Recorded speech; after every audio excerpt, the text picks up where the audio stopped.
सतनाम श्री वाहिगुरु।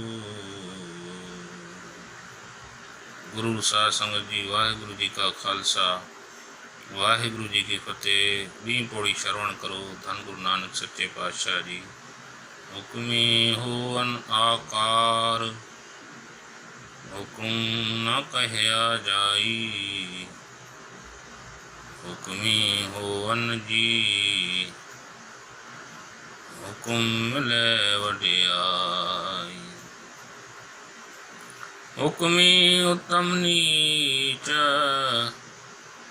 हुक्म लिख दुख सुख पाइय। एक ना हुक्मी बख्शीस, एक हुक्मी सदा भवाई।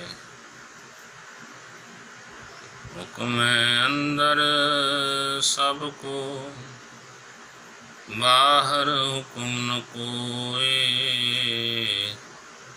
नानक हुक्म जे बुझे, ताहों में कहे न कोए। वाहिगुरु जी का खालसा, वाहिगुरु जी की फतेह। धन गुरु नानक सच्चे पातशाह जी मुखार बिंद मां जपजी साहब जी की साहिबन उच्चारण कई। उनजो अज 3 पौड़ी जो पाण विचार क्यों था, वो अकाल पुरख जंहिंजे हुकुम अनुसार सॼी सृष्टि हले थी, उनजे हुकुम सां ई हर इंसान हर आकार बणंदो आहे, हर शरीर बणंदो आहे। इन लाइ सतगुरु चवनि था, हुक्मी होवन आकार, हुकुम न कहया जाई। पर हुनी हुकुम खे कोई बयान नथो करे सघे तो वो कहिड़े क़िस्म जो हुकुम आहे, उनजी कोई बयान में नथो अचे।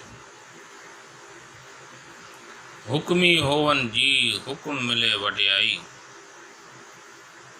उन्हीं हुकुम अनुसार ही सॼा जीव पैदा थींदा आहिनि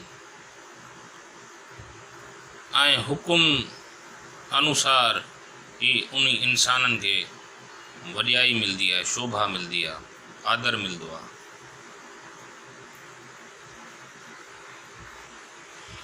हुक्मी उत्तम नीच, हुकुम लिख दुख सुख पाइए। हुकुम सां ई कोई इंसान चङो बणे थो तो कोई इंसान बुरो बणिजे थो। तो उन्हीं हुकुम जे अंदर ही जेको उन नियम ठाहियो आहे, वो नियम कहिड़ो आहे? असांजा जेका बि कर्म असां कंदा आहियूं, उन कर्मनि जे अनुसार असां दुख ऐं सुख भी भोगदा आहियूं। ईअं असां शुरू में विचार कयो थे, हुकुम रजाई चलना नानक लिखिया नाल, लिखिया नाल। वो हुकुम, वो नियम आहे परमात्मा जो, जे नियम तहत ही दुनिया हले थी। तो उन नियम के अनुसार ही कोई नीच आहे, कोई उत्तम आहे। पंहिंजे कर्मनि के अनुसार वो दुख सुख भोगे थो। हुक्मी उत्तम नीच, हुकुम लिख दुख सुख पाइए।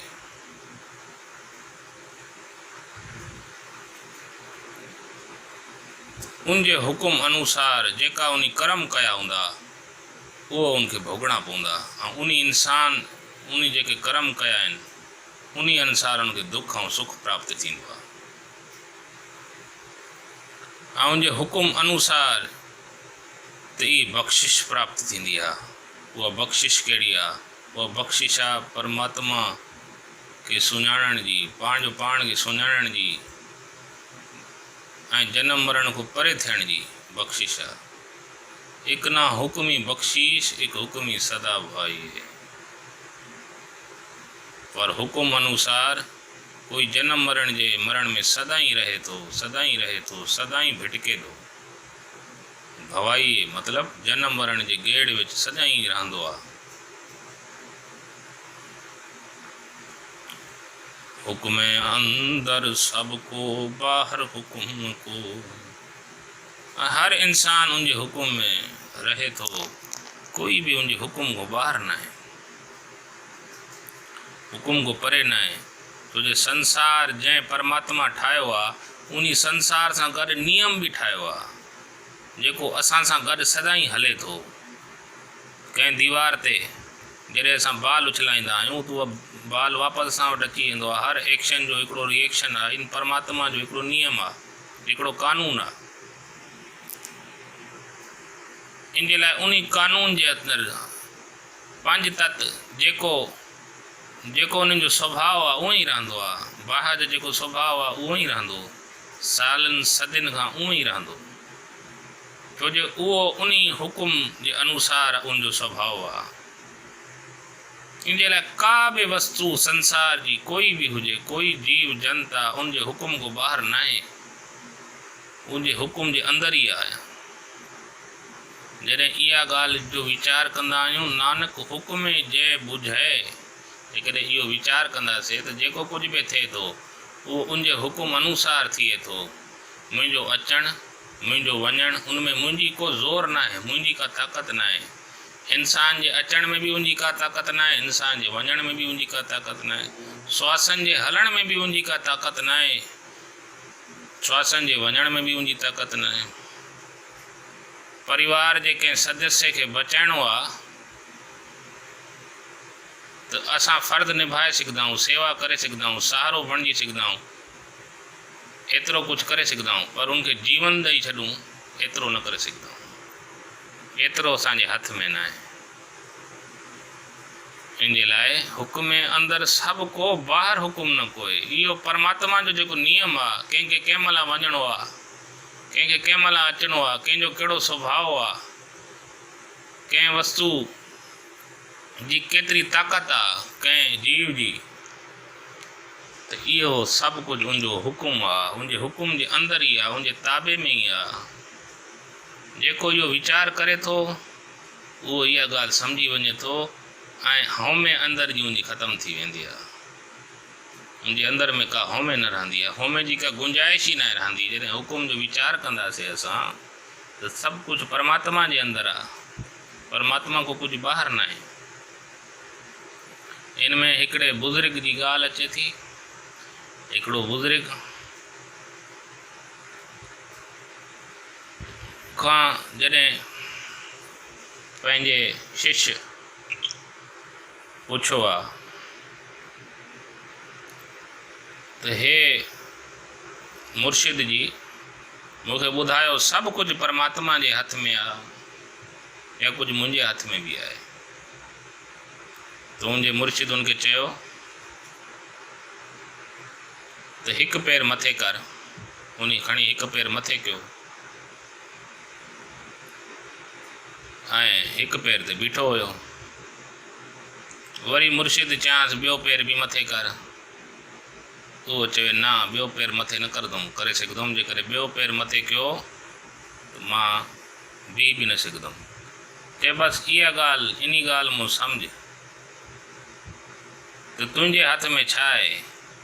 तूं हिकु पैर मथे कयो, इहो तुंहिंजे हथ में आहे, पर तूं ॿियो पैर मथे न करे सघंदो आहे, छो जो परमात्मा जा बि कुझु नियम आहिनि, कुझु हुकुम आहे। जंहिं संसार जी सृष्टि जंहिं हुकुम अनुसार हले थी,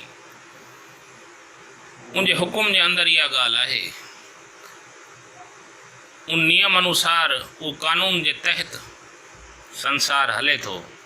इन जे लाइ जेको तुंहिंजे हथ में आहे तूं उहो करे सघंदो आहे। परमात्मा जे हथ में जेको आहे उहो त सदैव आहे ऐं उनखे बि तोखे सम्झणो आहे। इन लाइ हुकुम अंदरि सभु को, ॿाहिरि हुकुम न कोई। नानक हुकुम जे ॿुधाए त हौमे कहे न कोई। सतगुरु जी बख़्शिश करनि। ही ॿी पौड़ी जो वीचार संगतनि जे साम्हूं वीचार रखियोसीं ऐं कोशिशि इहा ई आहे त जेको बि वीचार आहे तव्हां संगतनि जे साम्हूं रखिजे ऐं संगत तव्हां सभु कोशिशि करो वीचार में लाभ प्राप्त करे सघो ऐं वाहिगुरु जी बख़्शिश थिए सभिनीनि ते। सभे परमात्मा के नाम से जुड़ी सकें। भूल चुक की माफ़ी। वाहिगुरु जी का खालसा, वाहिगुरु जी की फतेह।